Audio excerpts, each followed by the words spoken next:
Hello viewers, it's that time again when we bring Kenya to the map. And this time we are talking to one of the best investors who's gone all the way to Kenya, Watamu, and created a 5-star destination. Our question is, why Kenya? What has he done? What challenges has he faced? Nigel, Rowley, welcome to the program. Thank you very much. Great pleasure to be here and also to be able to showcase the best of Kenya. Well, we've talked before, Nigel, so just to review, give us a little bit of a background. Why Medina Palms? Why you going to Kenya? Well, I think when we spoke some years ago, we had an idea, we had a concept. And the concept was based on the fact that having been there for something like 20 years and watching the progress of Kenya, it was a good opportunity, we felt, to put together some of the best things we found on our journey. And we felt if we could put all those good things together in one place at one time, then we could create a world-class product. And you have? Well, we've certainly done our best. I think it's nice for others to visit and judge, and that's what I'd encourage people to do. But so far the reviews have been great.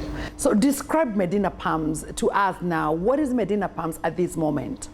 I think the concept behind it is traditionally people have stayed in small hotels. And when people travel around the world, these days they are more sophisticated and they don't want to stay in a small box. So we looked into the market worldwide and felt that we needed to create real space for them so that once they were at their destination, they had a much more relaxing experience, a bit of a home from home. And that's why we don't like to call Medina Palms a hotel. We like to call it an inspired destination. Inspired destination. Well, for what I've seen here, it's totally inspired destination. But for you to pick up and actually build something like this, it must have really cost you a lot. So tell us, what was the strength of you investing in Kenya? What are the good points that you found out about investing in Kenya? I think if you dig deep, you learn not to accept stereotypes about the fact that it's a little bit more bureaucracy involved or there are no systems involved. And in fact, Kenya is very sophisticated. It has really good systems. It has good environmental policy. It has good planning law. And on the basis of that, if you dig deep and really understand what you're doing, it's a great place for investment. And the country itself, as we all know, is growing at between 5 and 6% a year.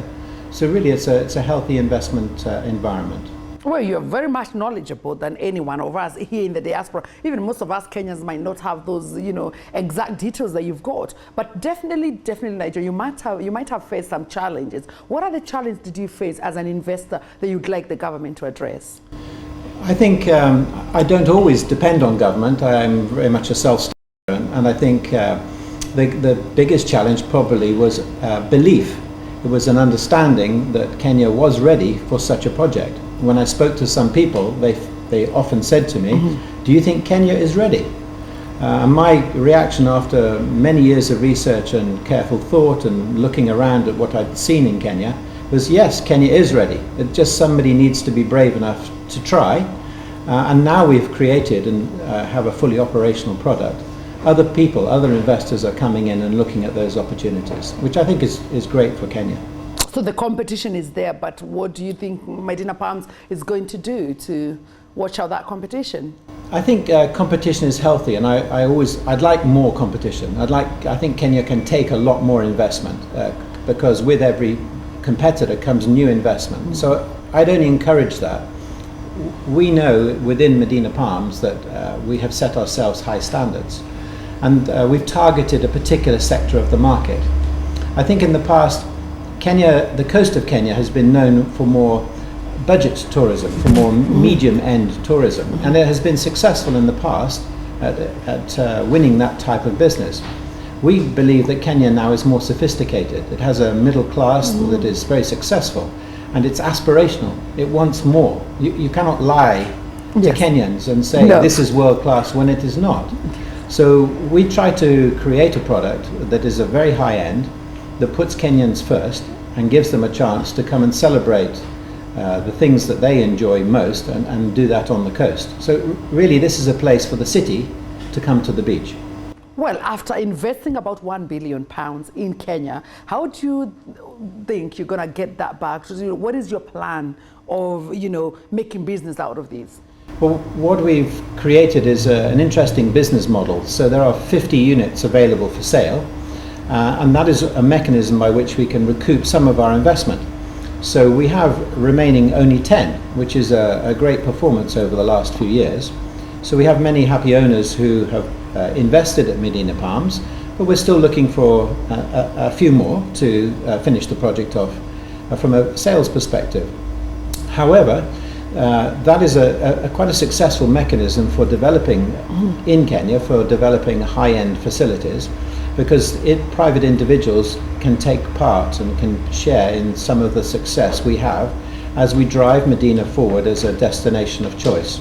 So as we become more successful in the market, as we showcase the best of Kenya in the market, then not only do we make money, but also our owners will also get some return on their investment as well. Well, I picked that up when we were having the informal chat, that, you know, even though people have bought the place from you, or they've bought units from you, you can also keep the same unit as a holiday destination. How does that model work? Well, what we offer the people who buy, we offer them the chance to either use the house as their own, or when they're not in residence, they can put their property back into the rental program, and we market that particular location, their apartment or penthouse or villa. We market that around the world to all the big travel companies, not just in the UK, but further afield, the Americas and India and the Far East, and certainly now as well Dubai. So we give a chance for those sophisticated tourists on their journey to come and stay in those units, and those owners themselves, when they're not in residence, can then get a benefit from that. Well, for what we're doing here today, there's going to be a lot of viewers out there in the UK, in Kenya, or across the world who would want to know, how can they engage with what Medina is doing? What would you like them to do? How can they access you? Well, I think that there's different layers of involvement. We're obviously like to showcase Medina at its best. We'd like people to visit. If they enjoy their visit, we're happy if they wish to buy. But the long term, because we should be sold out this year, the long term future of Medina is strongly based, because we've gone for a different end of the market from what you would normally find. And we've got a lot of tour operators now saying, at last Kenya has got something at the high end. We do not need to send our wagenis overseas to Zanzibar or Mauritius. We do not need to send the tourists to the Maldives or elsewhere. At last, Kenya has a high-end experience. So I think the future for Medina is bright, because I believe the future for Kenya is bright. People will always want to come, they'll always want to try a safari experience, but now they can come not just for safari. We don't have to keep that as the only option for Kenya to compete. We now have something high quality on the coast. So I think Kenya hopefully can offer a more rounded experience. Well, Nigel, you are very, very optimistic, especially at this time where Kenya is facing a lot of challenges. We've had a lot of terror, worries. People are being told to leave the country, or wagenis, or we call them the foreigners, the tourists are being told to leave the country. So, I mean, how does that affect you? And, what do you feel about that kind of message being sent out, that Kenya is not a safe destination, yet you've put billions of money into that country? What I feel is this: if you're going to be an investor in Kenya, you're never a short-term investor. When you go running, you don't look at your bottom of your feet. You look ahead to see where you're going. And if you look ahead and you remember where we have been, Kenya is on a growth curve. And in the 25 years I've been going there, every now and again we get a little bump on our journey. But when Kenya has a bump on this journey, it then picks itself up and the growth curve is upwards. Yes. It doesn't go like this or like this, it always goes back upwards.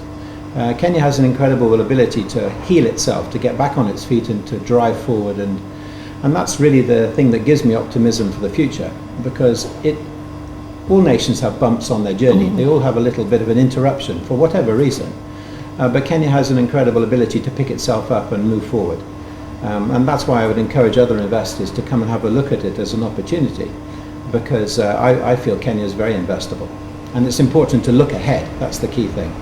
Well, I mean, how do we, in your opinion, attract more tourists to come to Kenya? Because you need Medina destination to have, full capacity. What do you think Kenya can do to actually maximize the fact that it's got a good name, it's got good places that people can visit? But as we can hear, the holiday destinations are not full capacity. What can we do? There's a combination of things. I think Kenyans themselves often are very hard on their political leaders, but if we look at what's happened over the last 10 years, I as an outsider, because I'm not Kenyan, I've seen lots of improvements in infrastructure. And I think Kenyans living there all the time may not notice what has happened, but what has happened is this. We've now got better roads. We now have new facilities that allow tourists to come from long distance, so we have better airports. Like Malindi. Even yesterday, a wonderful example of this, when His Excellency the President announced that Malindi Airport will be upgraded to full international level. Wow. Now that immediately is giving an opportunity for international tourists to come. It will increase land values, it will make it more accessible. So I've seen, as an outsider, a lot of progress on infrastructure during the last few years, so that's how government can help. But I think we can help ourselves too. I've seen a lot of coastal operators, tourism operators, being a little sad about life. Yes. And it's easy just to go to the government and say, can you do this? But the way I look at it is this. We've invested our own money to upgrade our facilities. And I would say to a number of the operators that I've seen on the coast, some of those facilities are quite old now. They need upgrading. So I think the individual operator needs to understand where they are in the marketplace and decide for themselves whether they feel it's right. But I honestly believe if we had some more facilities that are medium to high end, I think we become more competitive as a nation. Well, but we've also know that people are mourning. There's a lot of these tourists coming in there and enjoying life, and that's it. And most of the people are below the poverty line. So what have you done as Medina Palms corporate social responsibility? What have you done to support the people at the ground? I think investment is good. If you look at the fundamentals, we had something like 400 new jobs created for every year we were in construction. And now we have 120 high quality jobs created for management within this facility that we offer. And many of these are young Kenyans, less than 30 years of age, who have been to university overseas from the diaspora and they've now come back. So there's some good examples how we can create jobs, because I think everything stems from the ability to be able to create jobs for our young people. And the second point is that once you create those jobs, you can also then make sure that you interface with the local community so that the wealth that is created, the local community can benefit from. So we've been involved with local schools and hospitals, investing in classrooms, but also we've just created a new twinning program between us, between the UK and Kenya, between Bristol and between Watamu, so that for the long term, the young people of Watamu can interface with the young people of Bristol, share ideas, share educational ideas, and as a sophisticated twinning program, they've raised money in Bristol to create a software facility and a computer facility so that they can Skype on a regular basis, and that's a more sophisticated way of making sure that young people are engaged and they can each see what's going on in each other's world and benefit accordingly. Fantastic. So it's really important to involve the local community. Fantastic. I am so impressed that whatever you're doing at the ground is working. You're giving back to the community, and more important, you've kept that name, the investment name, and you're saying Kenya is still ready for as many investors as possible. Finally, what is your message to anybody out there on Kenya? Now you are here branding Kenya. Go ahead. Well, you know I'm an enthusiast anyway, and I believe that we have shown by example. So it's not as though somebody has come here and just saying, I think it's worth a try. We have actually invested our own money, seen something very positive coming about from it. We've had good support from government, if you think of some of those measures I've talked about. So I honestly feel that the environment is such that it is a good place to invest. You have to look ahead slightly, you have to look about where we're going, and people will always want to come to a country that is as welcoming as Kenya. I think one of the great fundamentals is the individual Kenyan as the most warm and inviting human being. It's a really lovely place to work and to be.